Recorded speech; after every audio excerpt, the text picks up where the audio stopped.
Pourquoi l'hygiène intime excessive peut être néfaste? L'hygiène intime est essentielle pour maintenir la santé de la zone génitale, mais une hygiène excessive peut avoir des effets négatifs. Cela peut sembler contre-intuitif, mais la zone intime a ses propres mécanismes naturels de protection, et un excès de nettoyage peut perturber cet équilibre délicat. Voici pourquoi.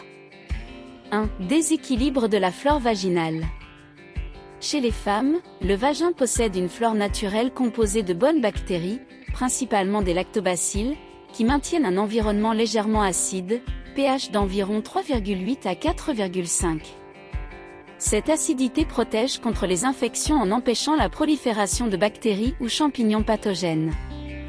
L'utilisation excessive de produits d'hygiène intime, surtout ceux contenant des parfums ou des agents agressifs, peut perturber ce pH et réduire la quantité de bonnes bactéries, rendant la zone plus vulnérable aux infections comme les mycoses ou les vaginoses bactériennes.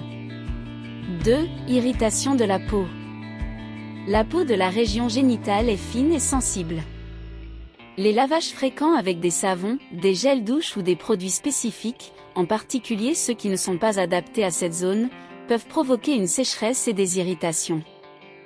Cela peut entraîner des démangeaisons, des rougeurs ou même des microlésions, qui augmentent le risque d'infection. 3. Augmentation du risque d'allergie. Beaucoup de produits d'hygiène intime contiennent des parfums, des conservateurs ou d'autres substances chimiques qui peuvent déclencher des réactions allergiques ou sensibiliser la peau. Même les lingettes intimes utilisées quotidiennement peuvent contenir des composants irritants. 4. Altération de la lubrification naturelle. Chez les femmes, l'excès de lavage peut affecter la lubrification naturelle produite par le vagin.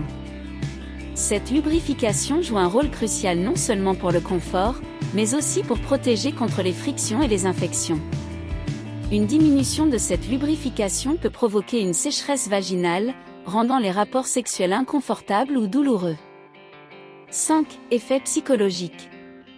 L'idée qu'il est nécessaire de se laver constamment peut renforcer des complexes ou une obsession pour une « propreté parfaite » de la zone intime.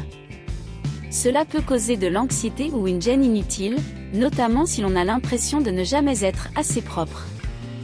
Cela peut également affecter la confiance en soi dans les relations intimes. Comment adopter une bonne hygiène intime? Un lavage doux et limité. Nettoyer la zone externe avec de l'eau tiède, et si nécessaire, un produit sans savon au pH adapté, pH physiologique, environ 5,5. Le vagin lui-même n'a pas besoin d'être nettoyé, car il s'auto-nettoie. Éviter les douches vaginales.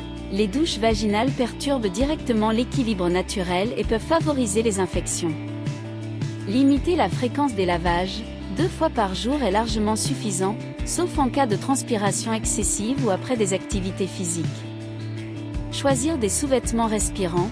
Porteur des sous-vêtements en coton favorise une bonne ventilation et réduit l'humidité, limitant ainsi le développement des bactéries ou champignons. Consulter en cas de doute. Si tu ressens des symptômes inhabituels, comme des odeurs fortes, des démangeaisons ou des irritations persistantes, il est préférable de consulter un professionnel de santé. En résumé, une bonne hygiène intime repose sur la modération.